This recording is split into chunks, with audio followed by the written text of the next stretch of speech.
কখন কোন থানার ওসিকে আমার গাড়িতে তুলে নিয়ে চলে আসবো ঠিক ঠিকানা নাই।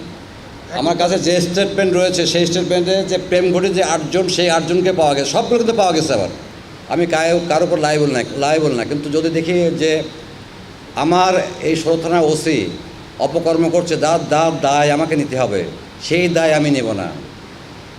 আমি দুষ্ট গরু রাখবো না, শূন্য গোয়াল থাকবে আমার, এটা আমি ইনশিওর করতে চাই। আর গণশুনানির কথা বললেন আপনি, গণশুনানি আমার গণশুনানি প্রতিদিনই আমার গণশুনানি। আমি বললাম না একটু আগে, বলেছি আমি দখলে ওইটাই আমি ওপেন করে দেবো। আমার প্রতিদিনই গণশুনানি। একটা মানুষকে আমি যদি একটা ডেট দিই, সমস্যা এক জায়গায়, আমি বুধবার দিলাম ডেট, ওই মানুষটা আসলে মঙ্গলবার, সে কি কথা বলতে পারবে না?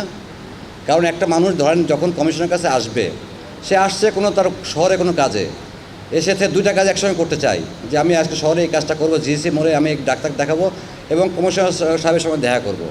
সে একদিন আসে আর চলে গেলে পরের দিন আবার আসবে, এটা হবে না। দরকার নেই একই দিনে আসুক, এখানে কোনো রকম ব্যারিয়ার এখানে নাই। অন্তত আমার দরজা কিন্তু কোনো ব্যারিয়ার থাকবে না। যে আমার শুধুমাত্র জিডিতে উল্লেখ আছে যে এই মিসিংগুলা যে তদন্ত করেছে বর্তমান কী অবস্থা, যে হ্যাঁ তাকে মোবাইলগুলো উদ্ধার হয়েছে না উদ্ধার হয়নি। যদি উদ্ধার না হয়ে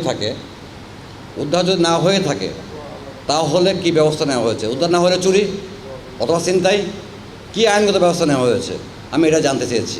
নগদের কাছে সব গ্রাহকই প্রিয়, তাই তো সারা দেশে ক্যাশ আউট চার্জ সবচেয়ে কম। আমাদের পুলিশের কর্তব্য আসছে, আপনারা বলেছেন এবং আমিও কিন্তু এটা নিয়ে কাজ করছি। এটা আমি আসার আগেই আমার অ্যাডিশনাল কমিশনার নিয়ে কাজ করছে। গতকালকের কথা বলে আমার এক ব্যাচমেট, সে ফোন দিয়েছে যে তার ভাইয়ের ছেলে অথবা বোনের ছেলে এরকম, সে মাদ্রাসা থেকে সকালে বেরিয়েছে আর ফেরে নেই, 14 বছর বয়স। পরে তাকে খুঁজতে যায়, ঠিক আছে আমি সঙ্গে সঙ্গে যখন আমি ইন্টারফেয়ার করেছি যাই দেখলাম তার বাসা আশপাশে ঘুরছে। তো বিষয়টা হচ্ছে এরকম, সে বের হয়ে যে আমাদের যে কালকে ছিল রথযাত্রা, সে দেখতে বের হয়েছে। আমার কাছে টোটাল স্টেটমেন্ট রয়েছে কতজন, 17 জন টোটাল। প্রেম গঠিত 8, পারিবারিক 5, মাদ্রাসায়। আমি ওনাটা শেষ করে দিই একটু।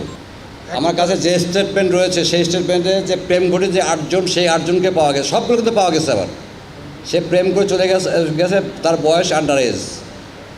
তারপর হচ্ছে এরকম 8 জন পারিবারিক কারণে তার সাথে রাগ করে সে চলে গেছে, আবার সেগুলো ফিরেও আসছে। এমন নাই এমন যে আছে না তারা কিন্তু মিসিং নাই। কিন্তু ঘটনা হচ্ছে কি, এই জিনিসটাকে আমার কাছে কেন যেন মনে হচ্ছে যে একটা ফলাও করে একটা, এবং যে এইগুলোতে আসছে এটাকে ফেসবুক গ্রুপ, তাই না? ফেসবুক গ্রুপ, এইগুলো 4টা ফেসবুক গ্রুপ, এবং তাদেরকে আমরা যখন ডাকলাম তখন তারা কিন্তু আমাদের রিজয়েন্টটা দিচ্ছে অলরেডি, যে আসলে এগুলো আমাদের হয়েছে। পরে দেখা গেল সব কিন্তু কেউ হয়তো ভাইয়ের পর রাগ করছে, বাবার পর রাগ করছে, মায়ের পর রাগ করছে, এটাই কিন্তু ফেসবুকে সে দিয়ে দিচ্ছে, থানায় না গিয়ে ফেসবুকে দিচ্ছে নিখোঁজ। এটা সবগুলোই চলে আসছে আবার। এবং গতকালকের ঘটনা নিজে বললাম আমি, ঠিক আছে?